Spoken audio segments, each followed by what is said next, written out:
My name's Michael Render. They call me Killer Mike. And this is Conversate. I just want to conversate. I just want to conversate with you. I want to convert.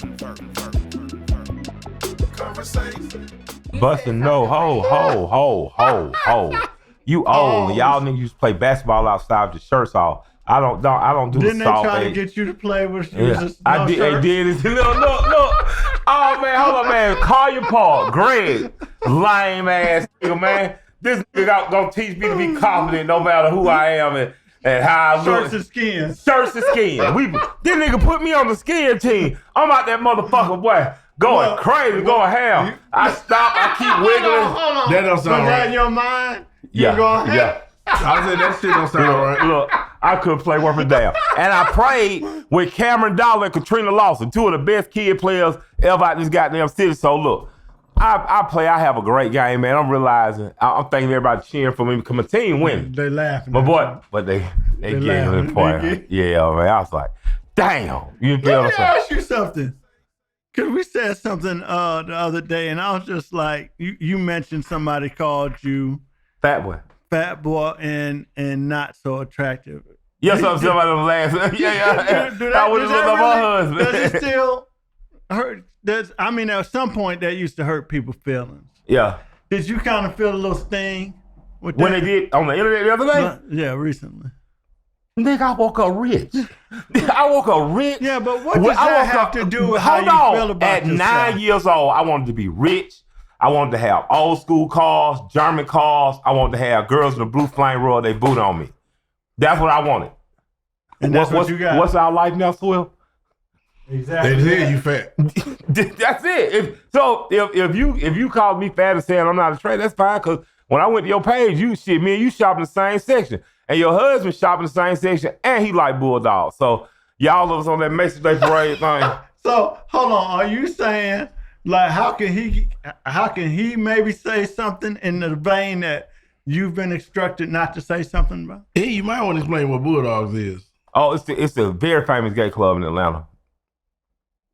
It's where all the gay players go. You know what I mean? And they used to then have it was a place where the older gay white men and the younger gay black boys. You know what I mean? They got the hook up for that bust down pound. The gay club on my side of town, Marquette. Like shouts out to the Marquette, because the Marquette, all the gay guys and the lesbian sisters went there, but they was the coolest motherfuckers in the world. But right there on Simpson Road. So, and then you had, but they wasn't at that time. They wasn't as advanced in looking like the same sex back then. Nah, back then you had like my Uncle Vin. Meaning men wasn't looking as feminine back then as No, they they always have. Yeah, they always have done. And then the Marquette's a little working class, a little poor, so you know it was a certain. So you could tell. You could tell, but that motherfucker gonna be like now Gucci you can't top. tell.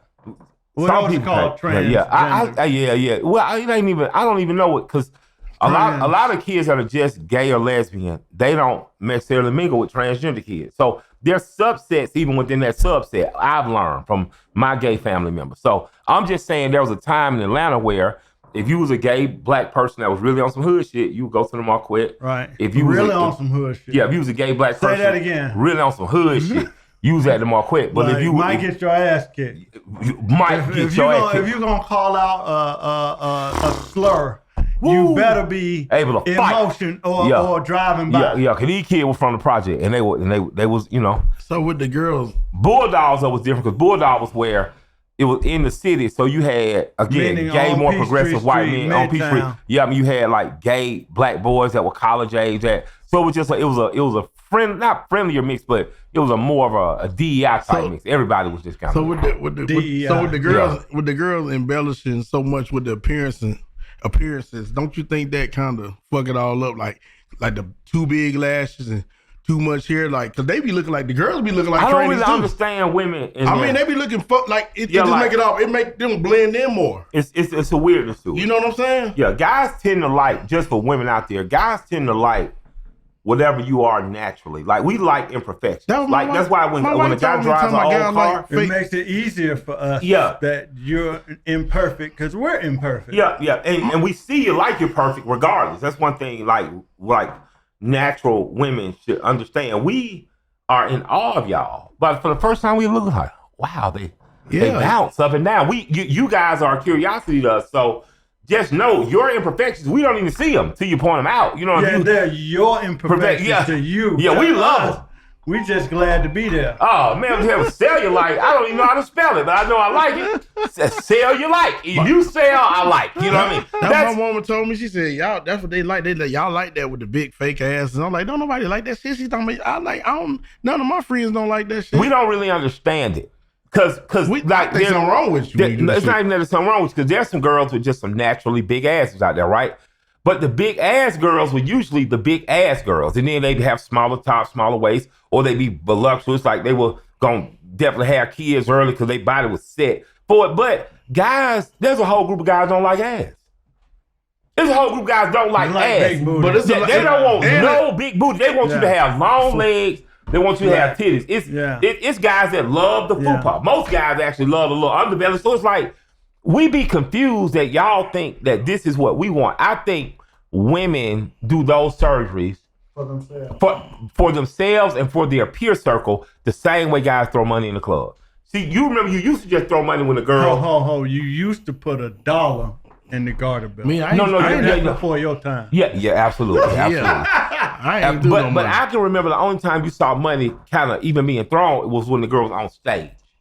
It was like paying homage. You letting her know. So I'm just a little older than you. Yeah. We used to literally pull $1 and pull the garter belt and stick it down in there. Pop. I ain't gonna lie. I'm just. I've been grabbing butts. I'm just the wrong type of nigga to go to the club with. I mean, I picked the money up. I know we've been talking for a minute, but I want to say, man, welcome back to Conversate, man. I appreciate y'all for checking me out on my OG Shannon show, Club Shay Shay. But this is Conversate. And checking you out on the show, the download. Yep. Oh, man. Thank y'all for checking out. Not the down. Is it the download? No, it's not the download. No. What is it? The lowdown. It's the lowdown. That's right. With my partner. What's my partner name? Ethan Hall. Yeah, my partner. Shouts out to Ethan, man. Shouts out to FX. So welcome back to Conversate. Killer Mike here with my man Courtney Bear Seals, Cutmaster Swiff, man, aka Archie 2. Shouts out to Archie 1 and Archie 3 out there.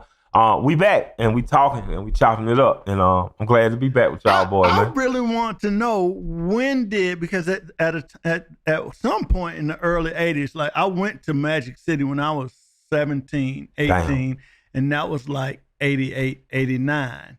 Had no business in there, but they let us in. We were literally kids, and it was very taboo to be a stripper at that time. Yeah.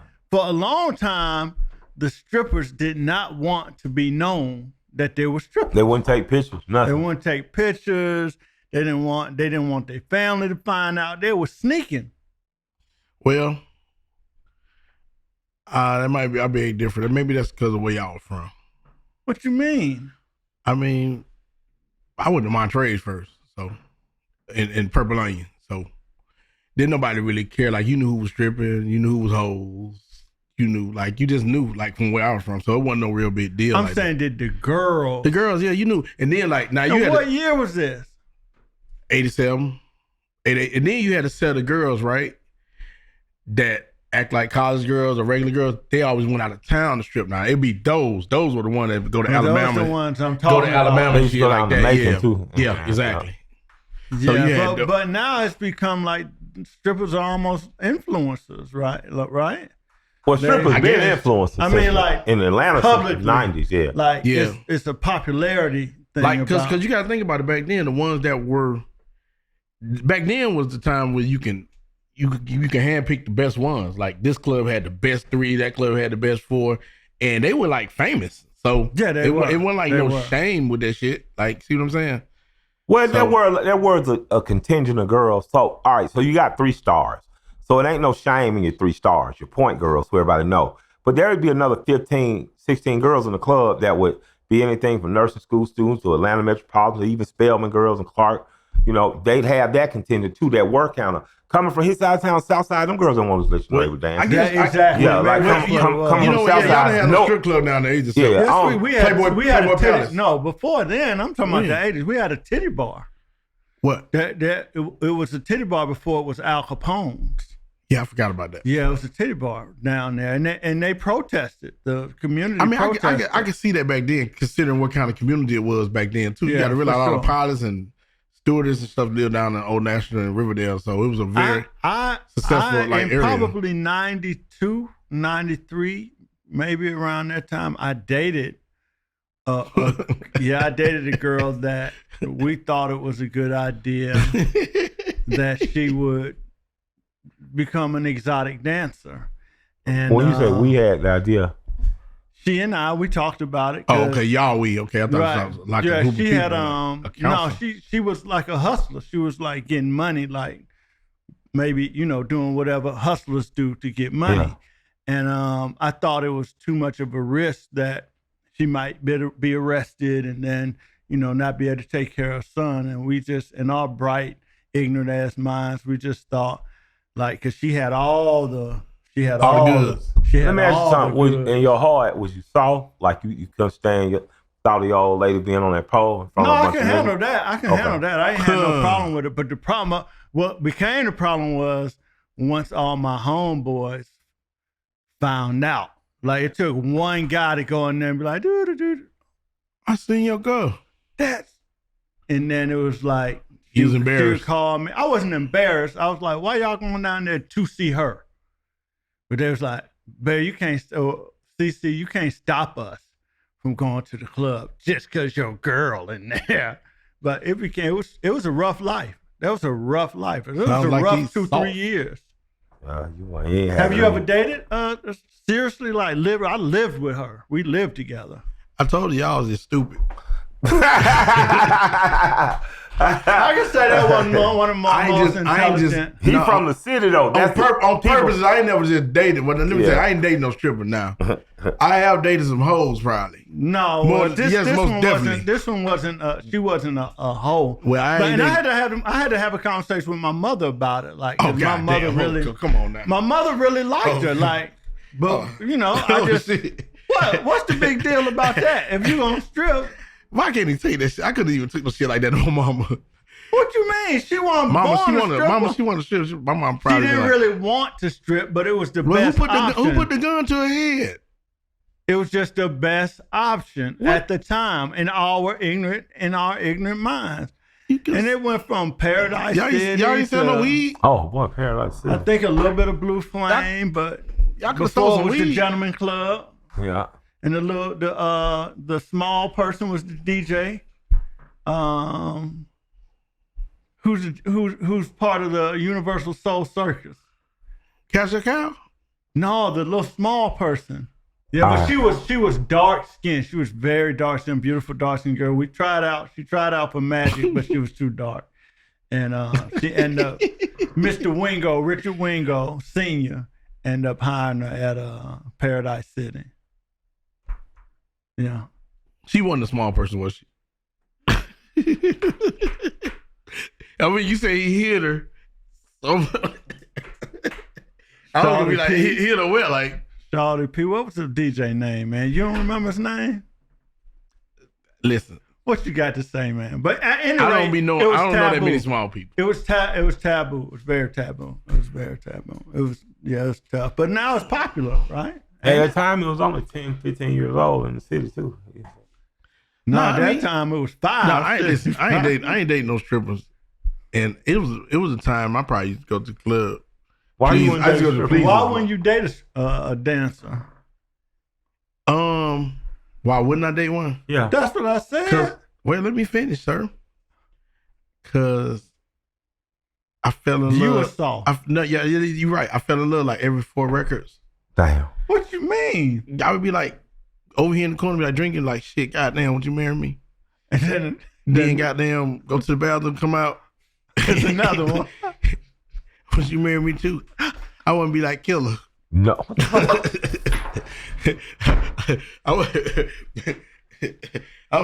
You want it all? Hey, I'm polygamous. Early on. Nah, we're not. No, I'm not. Okay, I'm not. No, you know what? I used to.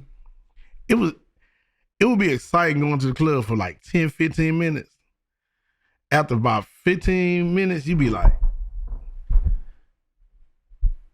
man, I can't. I'm a selfish ass nigga. I can't have nobody looking at my girl like That's this. what Like I'm that trying shit. to tell you. That's why I said it was difficult. It was tough. But y'all sat down and had an intervention in a council meeting about the girls Or you tripping. can, you know. I mean, I say that not having me, but You having sure felt that know way all, about you it. sure No, I'm know, just, I've seen you know dudes how to do all the big talk about having Nah, all I seen these women. Cuzzo. I seen Cuzzo. Now Cuzzo you do seen it. Cuzzo.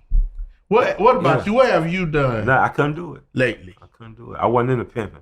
I just saw. You sure? I definitely wasn't no. Yeah, I wasn't into no pimping, no Definitely player shit wasn't like that. that. Y'all move I like dated y'all some act strippers. like some pimps and shit though. Who was I y'all? wasn't into no pimping. The same, y'all the same. We whoever we Yeah, I ain't is, had no the pimping. same damn people. But usually DJs are hoish niggas. Hoish. Have a bunch of children, you know, real fucked up VD Street. You know what I mean? Yeah, you have a narrow disease. Yeah. Not saying you did, but just DJ. I know. I ain't finna I let say you put you that did. shit on me. I ain't putting that I'm on. finna you that was a low blow. You That trying to wasn't say you ain't never been burnt? Yes. You have. Yes. Me too. And then let me tell you what happened. Let me tell you what makes it so bad. Hold on. Is No, he no, trying to I act got like one he better. ain't never been burnt? He probably ain't. But I'm gonna tell you this shit happened to me. We're from the condom era. They gave us condoms. Listen, I'm gonna tell you something. Listen, but the girl was a little bit older than me too. And that shit was fire. When I say fire, I mean burnt my ass up. And let me tell you what's hard. I went back and asked her for some more. I said, God damn. That's when I said, Oh, hey boy. man. Hey, man. And the difference in Atlanta, niggas, you from Atlanta. Hey, the boy, listen. city. You went to Carver. Carver High. Hey, listen though. Gangster shit.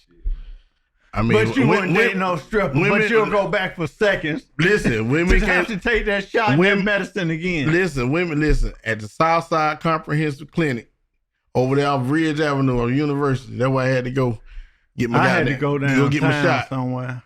Did you have to watch the film? I ain't do all that shit. I told lady, man. No, we had to watch the film. No, man, I shoot me up. When I watched that film, I realized, I said, you know what? I could have got AIDS. That's the generation. They had us coulda scared. got Everything. AIDS. Yeah.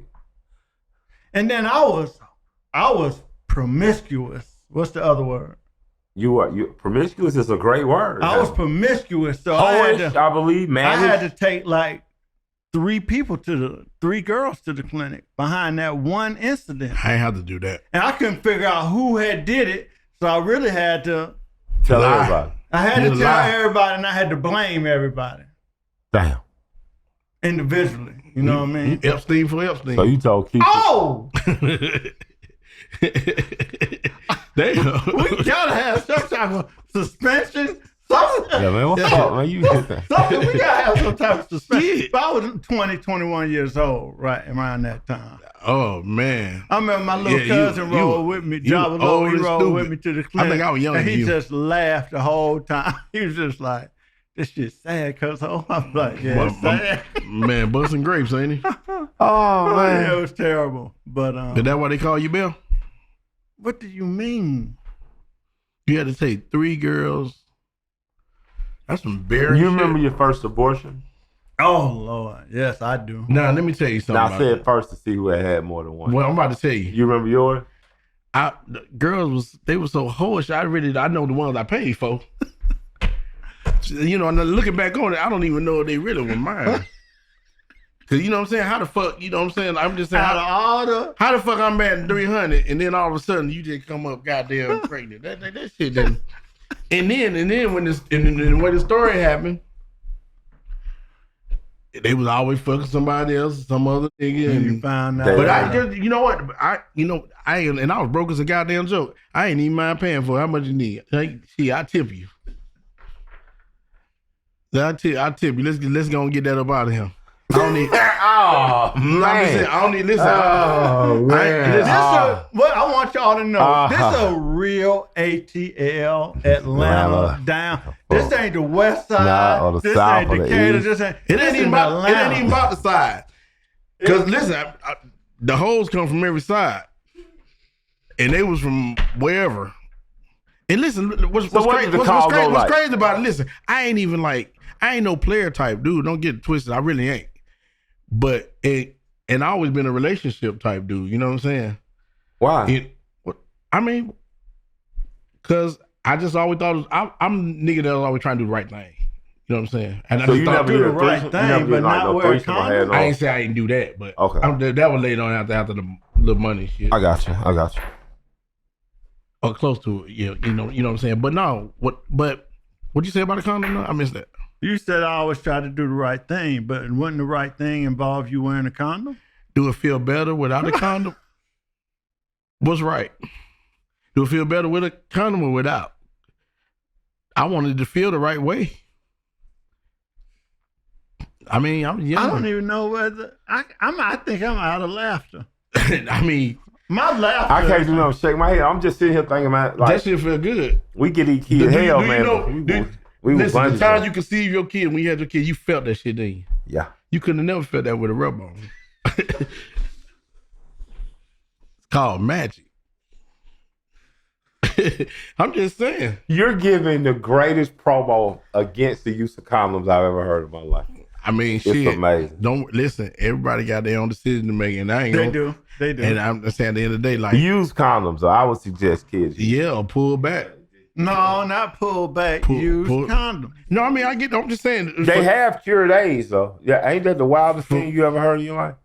For those who got they literally problems. cured AIDS now. Like Yeah, I remember this was it's not an issue now. Yeah, I remember this was the scariest shit. And now there are people randomly on Instagram like, how became HIV positive and the issue sharing their is stories. Brave thing to do still. The issue is child support.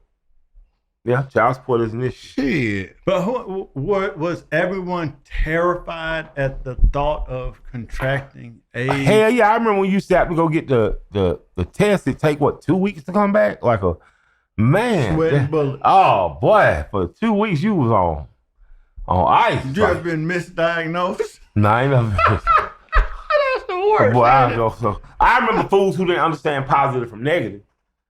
Like some of them boys at the apartment, they boy, when they hear the negative, they didn't know that was a positive. You know what I mean? Like, hey man, it's a good thing to be negative, bro. Yeah, it's a good thing. You know what I'm saying? Some of them boys heard on positive, they thought they were good. Damn, they weren't how good could though. I let her live? Yeah. Well, Ice Cube said, and it read negative. Yeah. Damn, how could I let her live? How long did you and the girl stay together? We was together about 3-4 years. The most tumultuous relationship I ever had. Yeah, she went to cosmetology school. Off of that, she went to she finished cosmetology school. She went to another school. She really was the life that people say, I'm only doing this so I can get my education and get this, that. And we lived together and everything. It was a tough time. Okay, why y'all break up? I was emotionally and intellectually immature. Dumbass nigga. Yeah, I was 22, 23 years old. I'm just messing with you, man. I didn't know shit. Yeah. I mean, that ain't an insult. I know I was dumb. What about her? Was she? She was coming from what would have been, in my opinion, a system of generational poverty. I think she broke that. How many abortions y'all have? None. She couldn't. She had already had a child. She already had a child, and she couldn't get pregnant. Well, you ask him the same question, Mike, because he might lie to me. What? No, I think y'all having a good conversation. I'm intrigued to know this much about y'all. How many abortions you had? Dude, don't ask how many abortions. What you mean?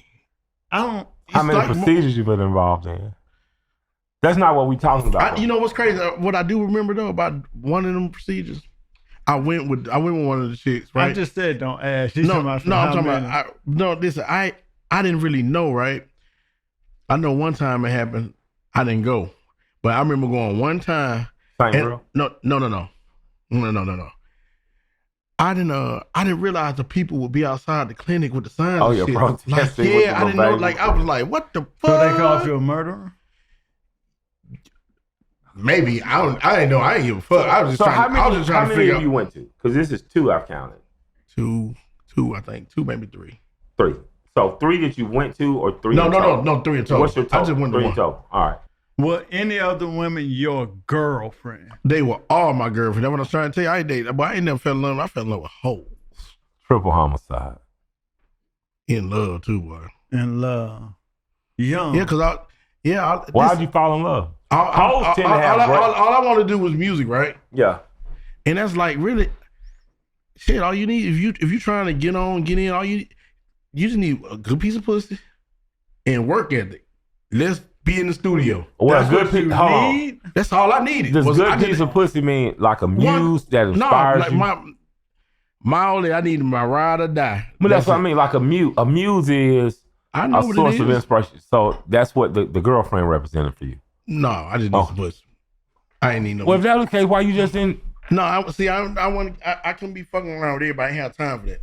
Did you? But what I'm saying is, why you just didn't buy pussy? Yeah, that's the question. Yeah, like, have you ever? No, I ain't bought no pussy. You done bought some pussy. Get the fuck out of here. I was too cold, but I was too famous. Famous? Okay. When did you get famous? Being a DJ, just being who I was. I was just a nigga. And what year was that? What year did you start? A year forever.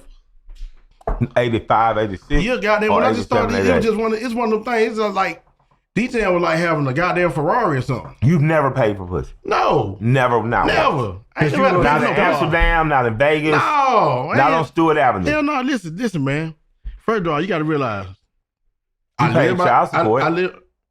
Technically, it's post paying, but yeah, you. Listen, you do that shit great. You did that shit great. Hey, there's an online cannabis company coming to you, and it's called Mood. It's called Mood because they give you gummies, and those gummies help with all type of moods you may have. Helps with everything from just brightening up, having a euphoric day, sexually provocative, makes you in the mood. But if you use the promo code Killer Mike at mood.com and Killer Mike in all caps, you get 20% off your first order. That's right. These things have been manufactured, flour and gummies, to make sure that you're in the mood that you want. Federally legal, so it drops at your door after order. And what's the coolest part of it? 20% off. First time users act. First time, put Killer Mike in all caps, 20% off. Next thing you know, you get flour or gummies, federally legal, to your door to help you with your moods, help you feel sexually aroused, helps you feel uplifted and euphoric. Mood.com. Mood.com is addressing your cannabis needs right now. Mood.com is doing it legally. They're doing it safely because it delivers straight to your door as long as you use that promo code, Killer Mike in all caps at Mood.com. Get your pre-orders there and get put in the perfect mood today. You live where? You was about to say. Listen, I live by Stewart Avenue, but no, I ain't paid for anybody. Paid for pussy. No, I was a cool dude, funny dude, talented dude. So women like that, I guess. Or people and you like was that. a DJ. Yeah, that's what I'm trying to tell you. You got in the club. So listen. Now, even when we got started going on the road and shit, you got to realize, my dancers were the crowd pleasers. Like, shit, them four nastiest God ever made. They were my friends. They were my group. Hold on. You started DJing when you was 15 years old? Yeah. 15. What started you DJing? One of my cousins from Cleveland came down to Atlanta, and you know what I'm saying? We was just fucking regular record player. And then when you start hearing shit on record, you start trying to copycat that kind of stuff like that. And did it become natural to you? Actually, was it easy to you? Listen. Yeah, because I was in a band and shit, so I knew music, so I understood. I can hear music. Carver High School band? Elementary. I started elementary. All right. I started playing trumpet in that third grade. I was 8 years old. Let me tell you something. I'm asking you these questions. Yeah, I'm asking you these questions because all I know is Cutmaster Swiff, Outkast, DJ. Right. I went to DH and I also know that a lot of people show you a lot of respect for your skill set. But I didn't know your history. I don't know how you got started. Well, okay, then let me say this. Another cousin of mine, well, he was really like a play cousin. Because you didn't know your daddy. Right. He knew his daddy. Didn't know him. I really don't know. I might be with the wrong family or anything, but I'm not changing. I ain't trying to do 3andMe, whatever the shit he tested. I don't want to know. Yeah, I don't want to know. Listen, everybody, I could have been mishandled at the hospital, everything. I like my life just the way it is. I could have been mishandled. No regrets. What's that 3andMe shit? Ancestry.com? I don't even want to know. Gotcha. You know what I'm saying? I don't care everything straight. Don't fuck none of my shit up. Well, I ain't changing nothing. Get back to the story. But my cousin, my play cousin, nicknamed BB, right? He came down from Cleveland with some turntables. Turntable mixes. Like, this is the first time I really... Like 1200? No, he just had but he was nice with it too. Yeah. And he left. He said, "Man, I got to go back to Cleveland for a minute. I'll be back like in a month."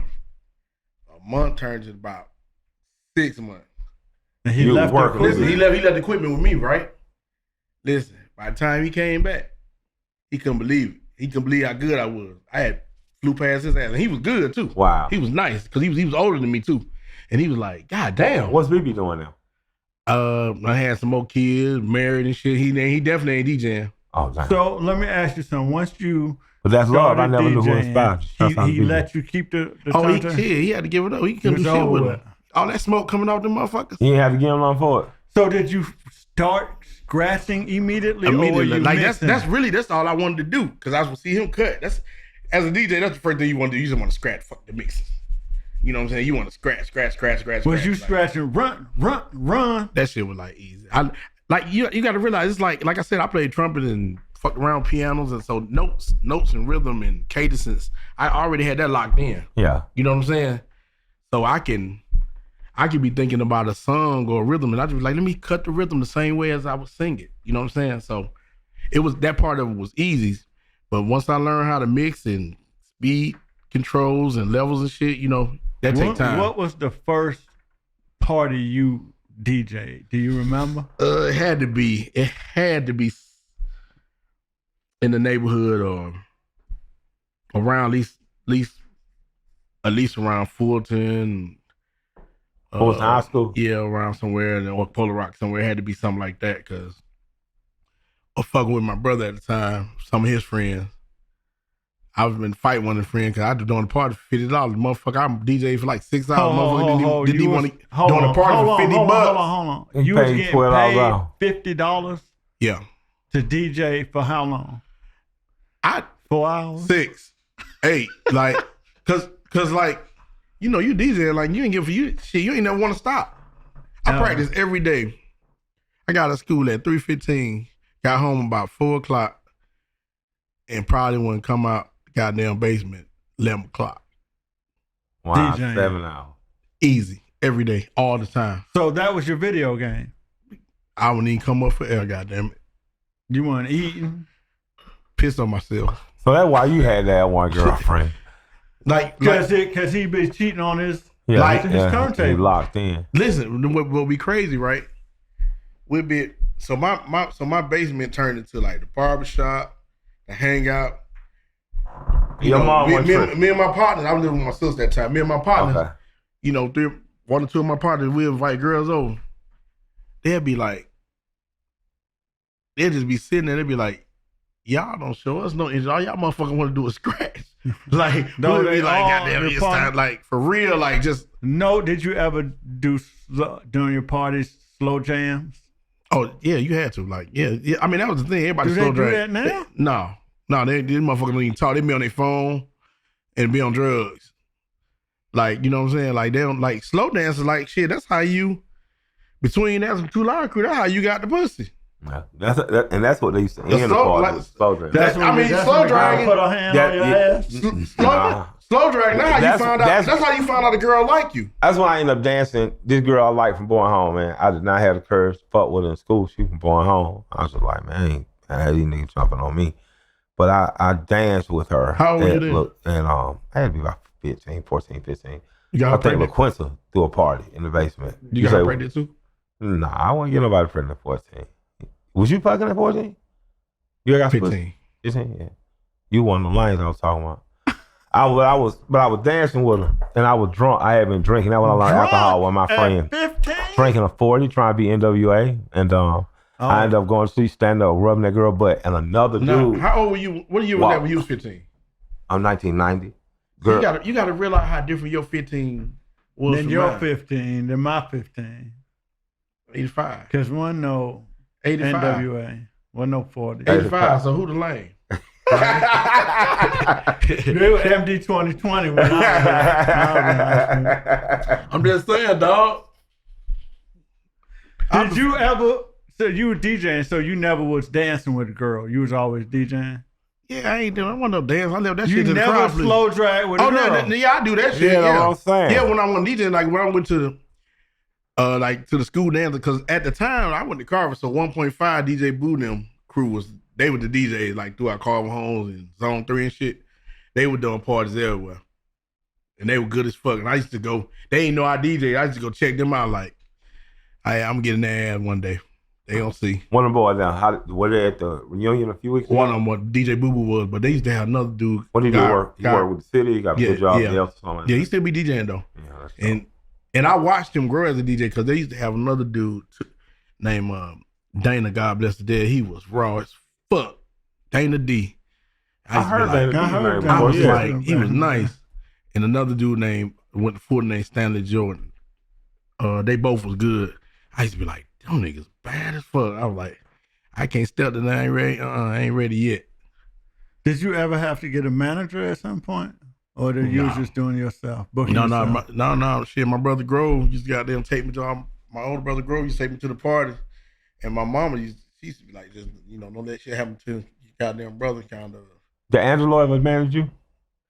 No, we was in a group together. Okay. We was in 9 milli. Okay. And we had. I remember 9 milli. Yeah, I remember 9 milli. It was 9 millimeter. So then we had to change shit because they was like, the name too violent. That's why we cut it to 9 milli. What was Big Dude's name? Corey Master Rhymes. Corey Master Rhymes. He was one of the first people to really. Master Rhymes really like a true freestyle. Yeah, man. So you from the area of the crates? Oh, totally. I had every time I did a party, I had 5, 6 crates, big ass crates. Kept them in my station wagon. I had a station wagon with some 18 inkies on, rolling goddamn. Oh. Inkies. Yeah. Inkies, boy. You put them inkies on the boat. Tie on the crystal. That's a station wagon? Wood grain, it was beautiful. I love that car. Like the wood paneling on the side? Had wood paneling on the side. They had some gold goddamn inkies on it. Yeah. And you were I used to keep my equipment. I used to have 3 quilts put over my records because so nobody would. No, the shit melt, goddamn. Yeah, so they wouldn't melt. And like by the time I hooked up with Taz, because Taz had moved from Gainesville, man. Taz. Yeah, DJ Taz. Gainesville, Florida? No, Georgia. Georgia. We were like, shit, we might be in Gainesville hanging out.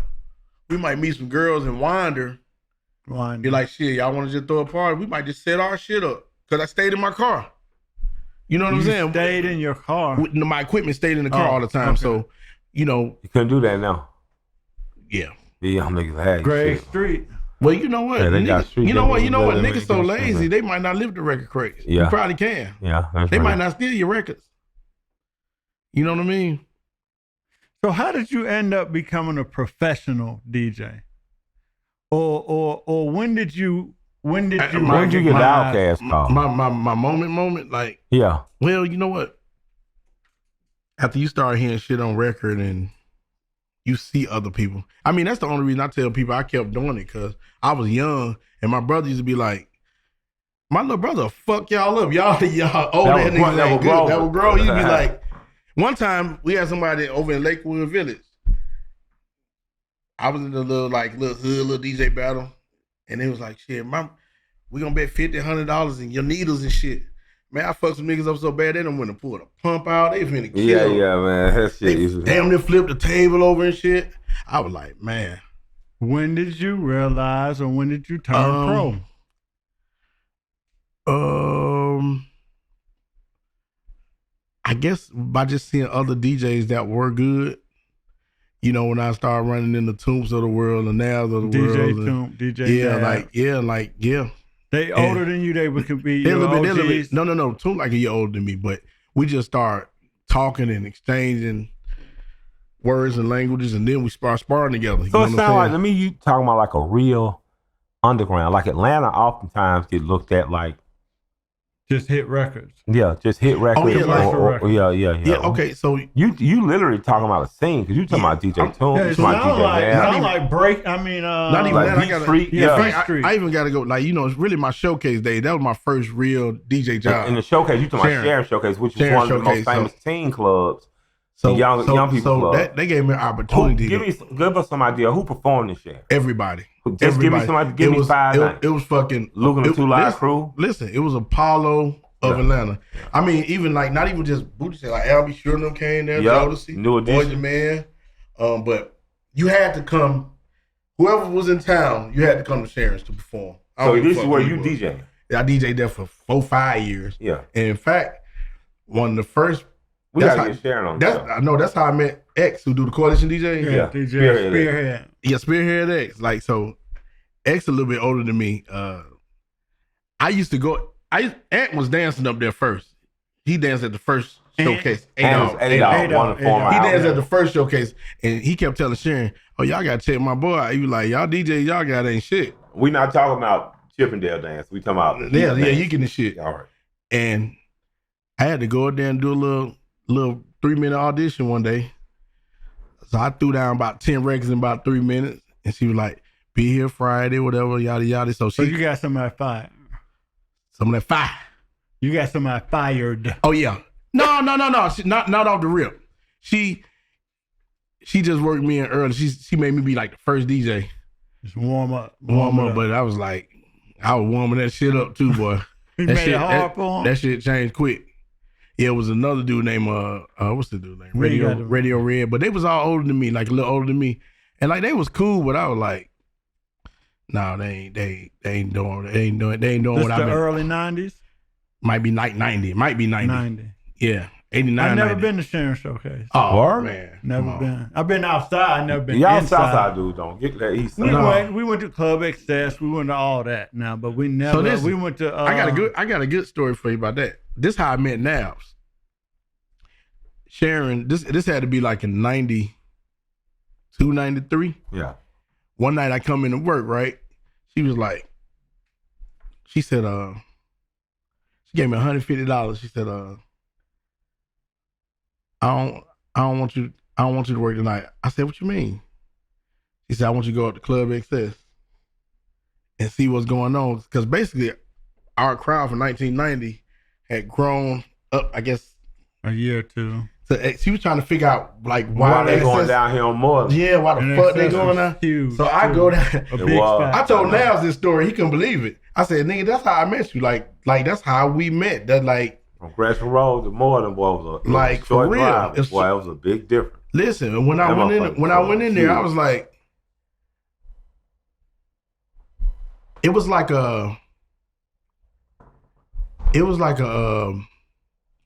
of like a college. Different kind of scene, not as wild, but like a little bit more. It was fancier. Yeah.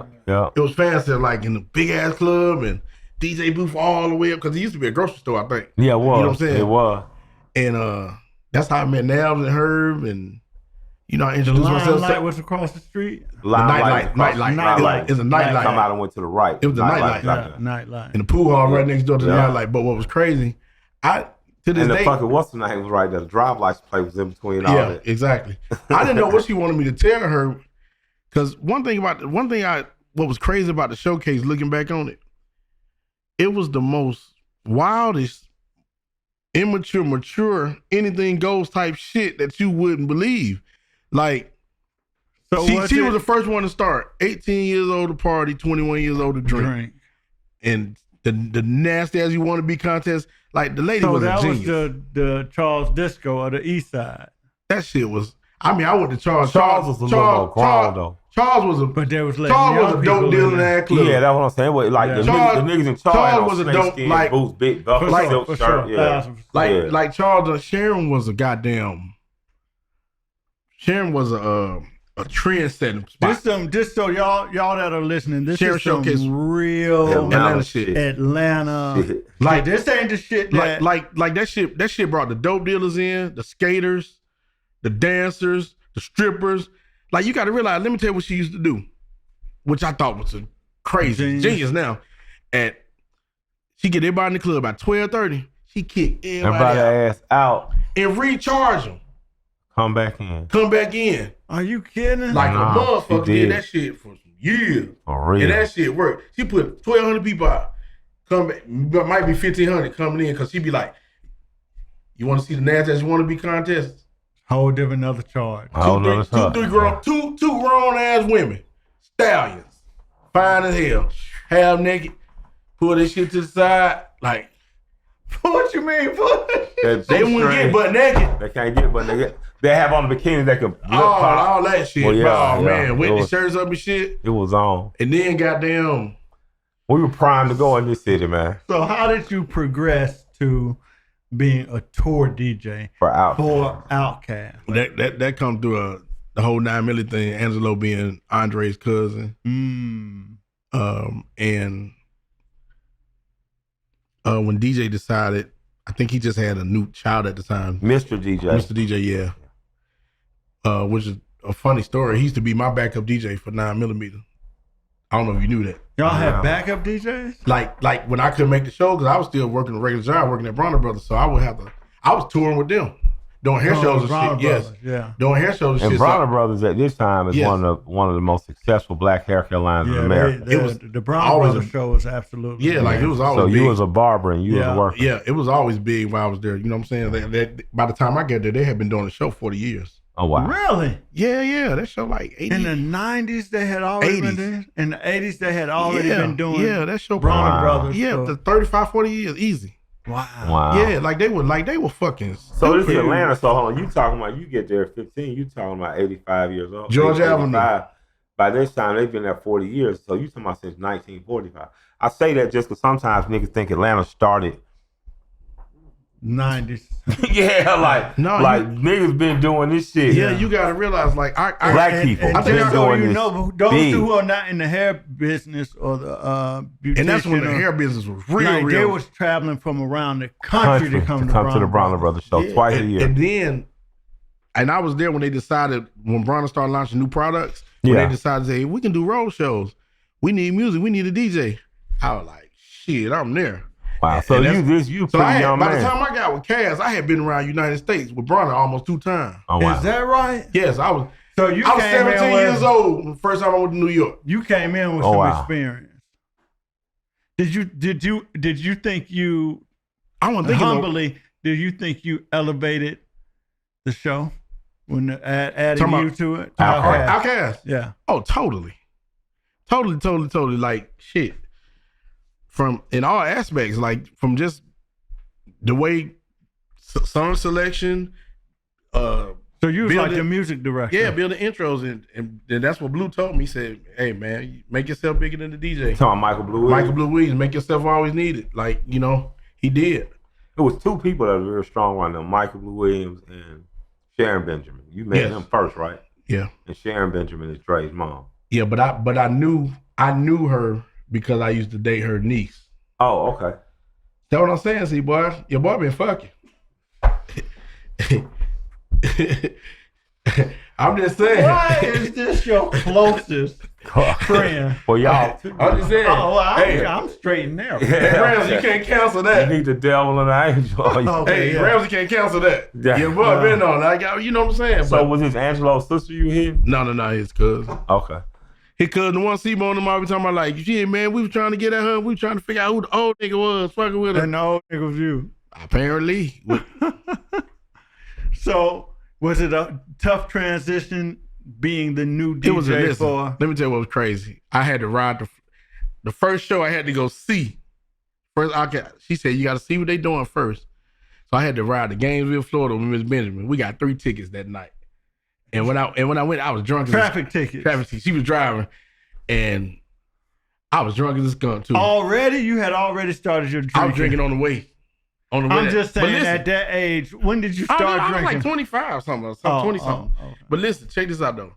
This is gonna trip you out. So when I get there, I think I see Will, Slim, all these niggas like mean mugging me. Who is Will and Slim? Lil Will, Slim Calhoun. These niggas, you look like you done booted Mr. Cheese. I guess, I ain't. They don't understand. I ain't booted nobody out. I'm coming in to check the show out. So I was kind of hot with you too. I ain't know you. Yeah, that's cool. Yeah, for sure. But listen, when I saw the show. I'm seeing what he doing. I'm like, what the fuck is he doing? Like he playing the dad. No disrespect. Yeah, I mean, no. I'm just saying. I'm just trying to see what he's doing. And me coming from the showcase, I like my thing. Well, I showed out every fucking weekend, cutting and shit, and doing a couple of backspins and shit. Cause I be DJing from a big ass window in front of 50, 60 people, like right there, and some of the J team mugging me down. You know what I'm saying? Like you ain't rocking. Yeah. J team's a world famous DJ. Yeah, it was J. Atlanta famous. So I was like, shit. this what I gotta do? What? So you knew you had a job at that moment. Oh no. Well, he was done anyway. You know what I'm saying? Because at first they was gonna fly me to New York to battle these two dudes. Yeah, like because they was signed to Flavor Unit at the time. Yeah, man. So yeah, Latifah. Yeah. So I was gonna have to fly to New York. Shout out and Kim. And do this. Shout out Kim and Latifah. And you got to realize Dre and them had knew I could DJ. They saw me DJ. They thought I was raw anyway. So Dre was like, man, the ticket gonna cost $1,500 because last minute tickets. Motherfuckers, I guess they weren't getting paid for shows like that then. They was like, shit, we already know what type of nigga you are. Like, you're a shot, fuck that shit. We ain't going through all that. You just need to come see the show in the format. And that's what I did. But, man, listen, Calhoun was mean mugging me. They were looking at me. Looking at me crazy. I think Bone them like Southside. Yeah, Southside. Southside was mugging me. They was mugging me hard. That shit was crazy. I was like, shit. It ain't my fault. But listen, guess the first Outkast show I did, guess who the promoters was? Who? Guess. Outside. C-Bone and Nate. The dope boys. They my first show was on Halloween at the Civic Center. And C-Bone and Nate were the promoters? Promoters, yes. That's and hard. I never forget. And I'm coming right in on the second album, right? Wheels Still. It was like I'm on stage cutting. It's like 60 niggas around me. Like, you know how motherfuckers mobbing on stage. I damn near can't move. I was like, get the fuck back. Like, you know what I'm saying? I showed out though. You showed out? Yeah, I showed out. And cause me and Dre was always like this early on. And I met them both. And me and Big was cool, but Big was kind of standoffish then, I guess. Southside. Real Southside, West Side. Real South West Side. For sure. He country ass nigga from Savannah. But after about show number 5, 6, Big was like, yeah, man, shit, I just like to let you know you're doing a good goddamn job, boy. You killing this goddamn shit, goddamn. But this all we goddamn need, goddamn. And then probably about 10 months later, we got arguing. He fired me. What? Yeah, we argued all the time. He fired me about 7, 8 times. You know what I'm saying? On some shit like, but he'll call back and be like, man, we like brothers. The brothers, we fight all the time and shit. So from the second album to now. To now. I done laid all cuts on How many years is that? 30 years. Yeah, at least something like that. Because it was 96, the second album, wasn't it? 96, 96. Yeah, so next year. But you got to realize, I knew them before they was Outkast too. You know what I'm saying? Because by Dre being low cut, when it was 2 Shades Deep. Yeah, that's what I said. Yeah. What was it? 2 Shades what? 2 Shades Deep. 2 Shades Deep. And they might have had a couple names before that. Wingo was 4 Shades Deep with his little group. Right. But they used to be like running up, opening for 9 Milli. Because we had the What's Up song, this shit. Yeah. And all that shit. That was you? I did the first one. And all the other line motherfuckers be claiming, I did it. So it was a big little lawsuit thing and shit. It was crazy. I don't think nobody really made the money they wanted to make off of it because nobody put the image on it. So you start getting what's up with the goddamn hoes and what's up with the bankhead bounce and what's up with the drugs and fired up, what's up, which I love. I love the 8-time players version. What's it gonna take to get what? To get just an Outkast tour every 2-3 years like the Grateful Dead? Shit. Cause they Hall of Fame this year. Next month. Yeah. Run it up. Yeah. Run the number up, I guess. I don't fucking know. Yeah. It'll be good though. I just want to say that. Well, Dre said if he didn't have the money, he'd stop. That was the same shit. So fuck it. I don't know. I guess shit. 3,000 got to feel it. Big always feeling it. Yeah. That motherfucker, he ain't never start rapping. He ain't gonna never start rapping. One of the most consistent guys, man. He ain't gonna never start rapping. I wish he'd rap some more. I be trying to get him. Yeah, I gotta get him. I be like, look, Mike man, Will gave me something. I gotta get him on. He's so motherfucker so used to being top 1, top 2. I said, look, man, you just gotta be in the top 20. You just gotta get in the race. As long as you can get in the race and stay in the race, you good. I'm so glad we had this conversation, man, because I'm really wanted to know how did all this happen? Mind you, in the 94, 95, I lived in New York. So when I found out. Why were you living in New York? Because I was working. When I found Who out. were you working for? I was in the entertainment business. Who were you entertaining? I was developing an act by the name of Forte out of Cleveland Avenue, George High School. Oh, yeah, those guys were called 112. 112. Slim, yeah, they they turned into 112. They were on Bad Boy. They were Cleveland Avenue? Yeah. They all I went to didn't George know. High School. Yeah. I didn't know they went to George. All of them? Yep, all of them went to George High School. I discovered them at Westlake High School talent show, though, because of Wingo. Wingo was like, man, you got to come up here. I left the barbershop, went to the talent show, and they had just finished performing. They tore the house down. Oh, yeah? And they was walking out the door, and me and LA and Jabba was standing there, and they was like, I said, what's up? Wingo was like, that's them. They killing it. I was like, man, I want to get with y'all. I do that. And Mike from 112 just flipped this little flimsy little card out, said Forte, with all the names on it with the phone. So that's funny. So we about the same age. Arrogant motherfucker. Let me ask you, it's funny how you say you discovered them. I'll tell you what's amazing. Had LaFace been around or other labels and people like you, when talent shows was around, oh man, how different you think Atlanta would be? Talent shows used to be the biggest thing in Atlanta. Oh man. Talent shows, boy, if you knock down a talent show. You caught, like, even the bad talent was good. Every high school could have been developed to be being great. Or you could have took that one motherfucker out of that group and put him with this person. If they knew what they was doing, especially. Like, for real. Well, Atlanta gotta not get back, but Atlanta has to be confident in being Atlanta. Because part of took us so long to fuck with each other. But does that mean, when you say that, do you mean like, what do you mean by that? Like we should and could have a system that takes you from the skating rink to teen clubs to young adult clubs to clubs. Yeah. Artist development. And I mean all the way through. It took us so long to fuck with each other, man.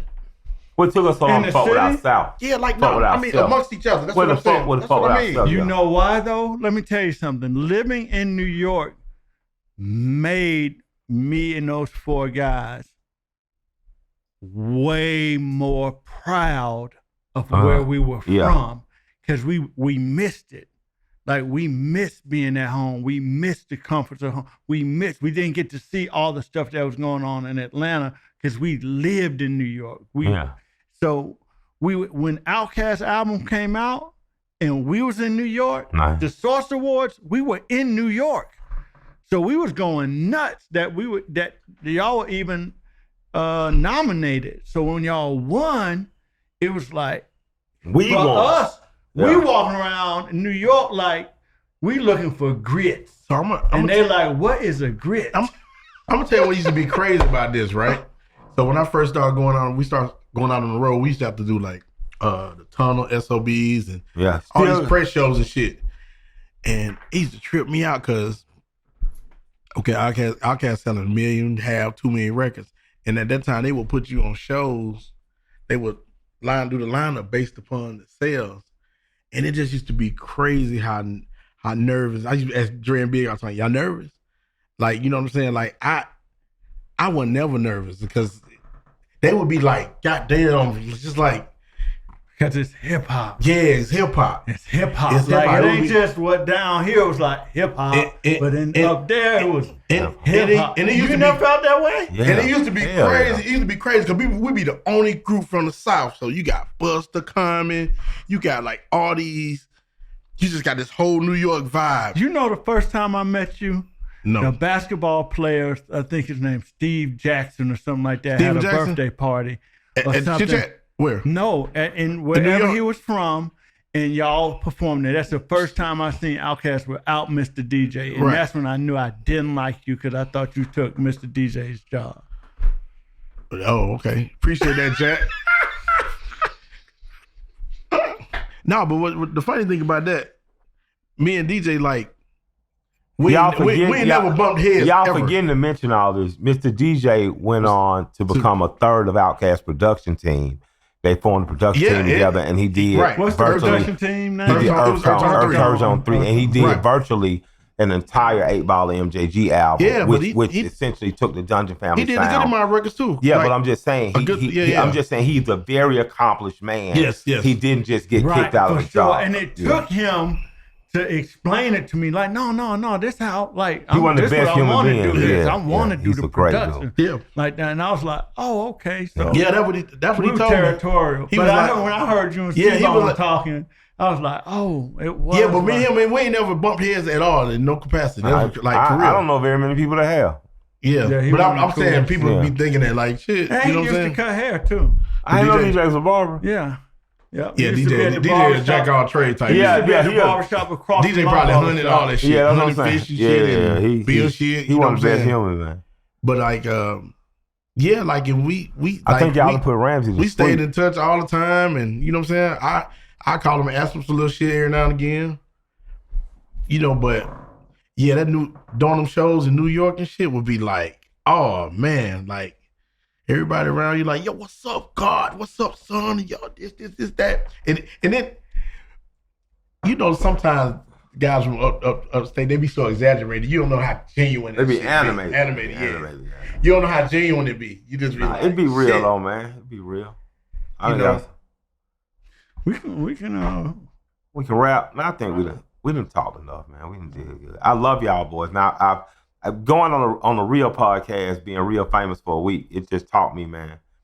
I like home. I like my little house on the prairie style. Yes, hopefully we grow, but if we don't, I'll be right here broke with y'all. I remember going out with your ass, like you're doing your first promo runs and shit. We'll talk about that next week. We didn't talk enough about me today.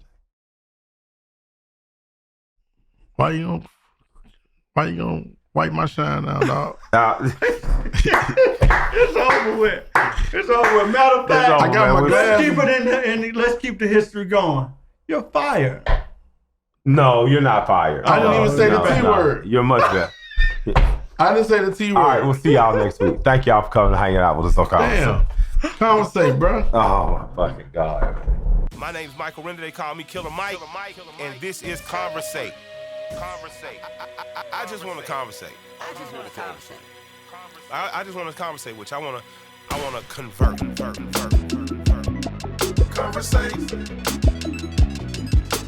Conversate's not a real word, but I encourage questioning. I want to encourage thought. I want to conversate. I want to have discussions with people that I may not agree with or that I may not understand and try to gain perspective. I think we all should be doing that. We all should be in talk. You know, we all should be in a constant state of talking because that's what precedes organizing and mobilizing and revolutionizing and changing things. I believe in the power of conversation. I believe in Conversate. So I'm here to talk. I'm here to talk and I'm here to listen and learn. And I'm here to have people impress upon me different ways and thoughts and mentality. I believe in conversation. I believe in jive, talking, and rapping. What they used to call it. I'm a rapper. I'm rapping. But before rappers were rapping over beats for money, I want to exchange some respect with one another. You know. So we're gonna conversate. We're gonna check it out. Yeah.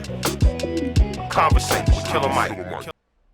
Hey y'all got a question for my crew? You want to talk to me, Bear Swift, or anybody and ask them something? I want you to come check us out at conversatewithkillermike@gmail.com. Send your questions in, send your thoughts and concerns, and we're going to make sure we get them up online where it'll be discussed, talked about, and hey, we even might invite you on the show. Let's conversate.